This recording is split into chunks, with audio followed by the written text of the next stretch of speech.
Now it's time for our big story tonight. Home Secretary James Cleverly has warned the church not to allow asylum seekers to cheat the system by converting to Christianity. This after Abdul Azadi, a convicted sex offender who was one of those so-called converteds, went on to rampage with a chemical attack on the streets of London before being found dead days later. He then received a Muslim funeral after his body was pulled from the River Thames.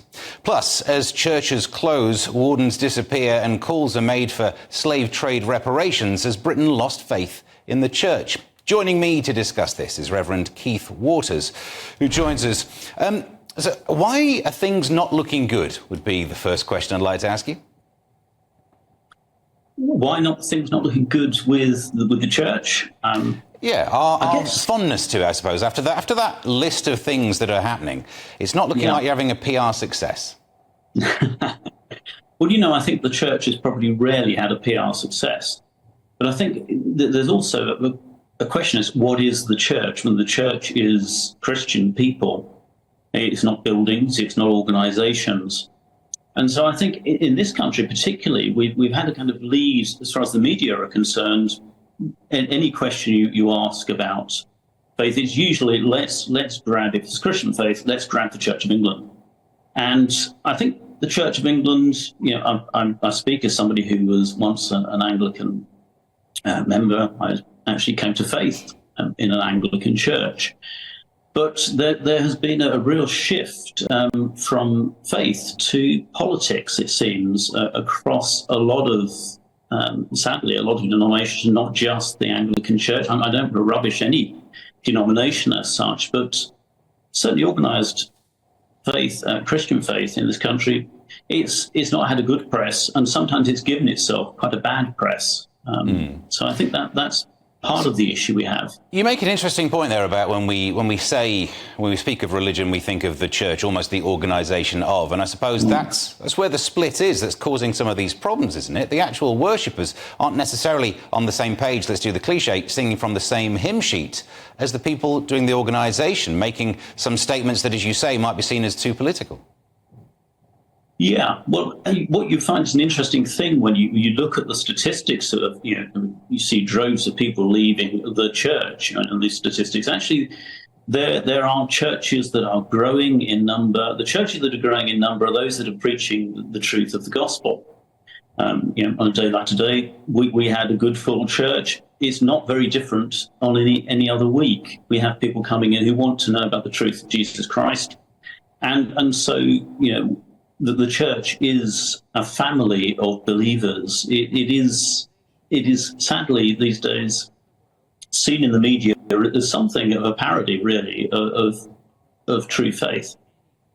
And what do you think of one of the stories we were talking about there, the Home Secretary warning about what is being perceived as a system of cheating the official asylum system by turning up to the UK, saying you've converted, and then getting the backing of the church to make the error that you accused me of earlier? Well, I'd say he's absolutely right. As a Christian minister, I'm really perplexed and confused as to how somebody could come in as clearly somebody, a follower of the Islamic faith, and suddenly convert to Christianity. Now, that can happen, of course, but as I mentioned, a church is a family of believers, and so somebody, if they were to turn up, and we have people from all sorts of places will be part of our church family, but we get to know them. We don't just kind of get to know them as they are. It's somebody who converts to Christianity, which does sound kind of like weird, old-fashioned jargon, but, becomes a Christian. Well, the truth is there will be a change, a natural change in their behaviour and attitudes. I mean, you might not think it, but I'm actually the improved version of me. That's the way it works. It comes around naturally. And so if you don't see that, if there is no change, then why would you go through the process of enabling somebody to make a public confession of faith, which they clearly don't have? And I can see that maybe there's maybe you think, well, it's a numbers game. We just want to get the tick in the box. That's a dreadful thing. That is nothing to do with the Christian faith. Christian faith is willingly accepting those who will accept Jesus. and giving them the opportunity to make that statement, say, Jesus has made such a difference in my life, I want to commit my life to him, and I want to live for him. And you'll see that actually there'll be people who will be not just turning up on a Sunday. Somebody could turn up on a Sunday, they do it to get into schools, don't they? So I understand if you want to get into an Anglican school, to turn up on a Sunday or a Methodist school or whatever, you could do that.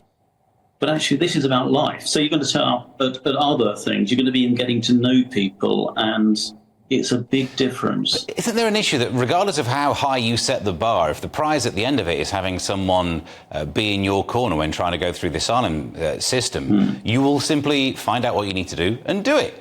It draws that parallel to, as you say, the schools. People work out what is the bare minimum they need to do to get the benefit of having the church on their side. Sadly, I think that's what seems to have happened. But I hope I've explained well enough that there wouldn't be that bare minimum. It is a case of there is a sure and certain hope that people will have, and that is reflected in their lives. You can't. It's not something that you can kind of hide. You could certainly tick the boxes. I could have a great business going of ticking boxes, getting people coming through just to make numbers look what they work and get asylum claims going. That'd be a dreadful thing to do. And we should say I should just say the Archbishop of Canterbury has previously said there's no evidence to support claims of the Church of England subverting the asylum system by allowing spurious conversions to Christianity. Yeah. So I guess it's worth bringing that side of the argument in, but pointing out that it is a contentious issue. Yeah, because it turns out that it's not just the Church of England. Whilst I've said they're not necessarily the best representative of Christianity in this country, and I would stand by that, there are some great Christians in the Anglican Church, but also the hierarchy give a very skewed view of what believers believe. It's not the same thing. But there are other people who are doing this, I'm sure. Yeah. It's not just that particular denomination. Yeah, well, thank you for that. Reverend Keith Waters, thank you for joining us.